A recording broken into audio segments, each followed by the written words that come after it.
t'explique, c'est très simple. Quand on démarre la saison, tu as un favori, c'est le Paris Saint-Germain. Tu as un deuxième favori, c'est Monaco. Tout le monde regarde, on essaie de savoir quels sont les clubs qui pourront éventuellement venir un peu chatouiller ces deux grands clubs. Pour l'instant, il n'y en a aucun.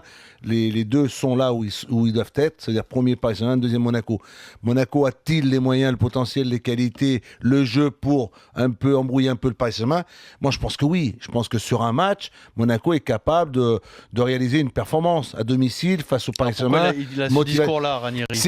Il essaie d'un peu de s'enlever ou de leur enlever, de se dire voilà, on est l'équipe, les favoris sont c'est le Paris Saint-Germain, c'est l'équipe favorite du championnat. Tout le monde a dit qu'il le fait bien. Mais non, mais il le fait à sa manière, à l'italienne. C'est quelqu'un qui adore en jouer. C'est très, comment te dire, dans la préparation psychologique, mentale. C'est dans la la communication. Tu avais un président qui s'appelait Jean-Michel Aulas, il disait stratégie, communication. Aujourd'hui, j'emploie la communication. Eux, en ce moment, ils vont employer la communication durant toute la semaine pour dire, voilà, les favoris, c'est le Paris Saint-Germain. Nous, on est là, nous sommes les outsiders, on va essayer de faire un gros match. S'ils le perdent, ils vont se dire, mais c'est normal, le favori a gagné.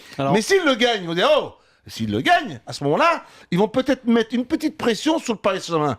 Mais j'aurais bien aimé que Monaco gagne à Lorient. Et à ce moment-là, en gagnant contre le Paris Saint-Germain, tu te retrouves à égalité de points.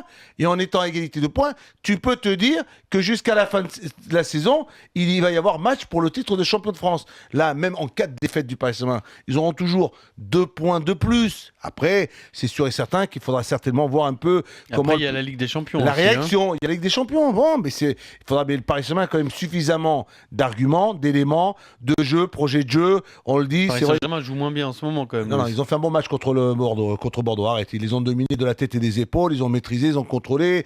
Ils ont peut-être pas eu, comme par le passé, autant d'occasions, mais ils ont plié le match. Ils ont perdu Cavani. Alors, Cavani blessé, forfait pour Monaco. Monaco, ils ont perdu. Des infos fraîches, t'en veux? Monaco, ils ont perdu quand même Radamel Falcao quand même. Parce que un Falcao sur un match contre celui du Paris Saint-Germain, c'est comme un match aller.